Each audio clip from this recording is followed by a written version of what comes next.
Cricut's print then cut is changing, and here's an early update of what I know so far. My name is Kelly, and let's get clacking. Now, Cricut have recently released a print then cut update to the beta version of the Cricut Design Space software.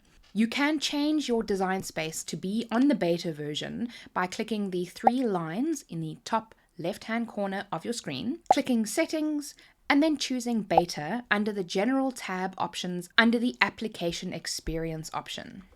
Now, they have reduced the print and cut registration marks to only take up the four corners of the page. So instead of having that big black line around your entire page, there will now be only four little marks in each of the corners. What essentially this does is it frees up more space for us to use on our sticker paper, which is amazing because that stuff is expensive. And this way we get to have less waste.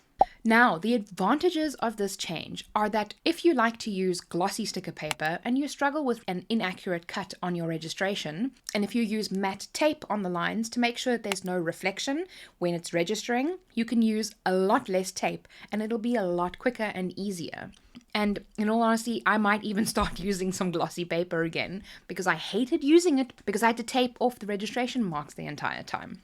Now, you also do get a little bit more space to use on your page for your stickers, like I mentioned earlier. And I've done some not very official calculations and checks and things like that to see how much space we've actually gained from this new adjustment. But you have just under 0.8 of a centimeter or 0.3 of an inch on each side. So it is quite a bit of space if you add it all up. If you use the letter size print then cut, the maximum size used to be 6 3/4 inches by 9 1/4 inch. Now the maximum size of a single image has increased a tiny bit, like a tiny bit, to 6.81 inches by 9.31 inches.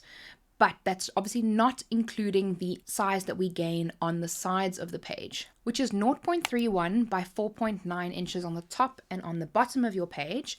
And on the sides, it is 0.31 by 7.4 inches. If you are using the A4 size, the maximum cutting size was 16.54 by 25.22, and that has increased to 16.53 and 25.41.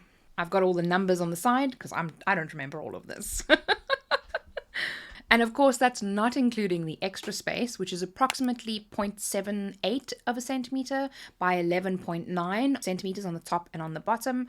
And on the sides, it is 0.78 by 20.6 centimeters. Now, it is important to remember that you can still use the old method of adding a square to your canvas and adding all your images into your max size. But then you won't be able to make use of the extra size that you gain on the top and bottom and on the sides. But you don't have to use that new space provided, that's just an added extra. Now, of course, it is most definitely not yet perfect, and there are a few things that I have noticed that I really hope that they change in the future. As an example, even though they have increased the maximum width and the height that you can actually print on the page by removing the registration marks, you can't actually use that if you are using a single image. Even if you leave the registration mark areas blank while you're busy designing the things on your canvas, once you've attached it, it will throw up an error message that will say that your image is too large, even though it won't overlap the registration marks.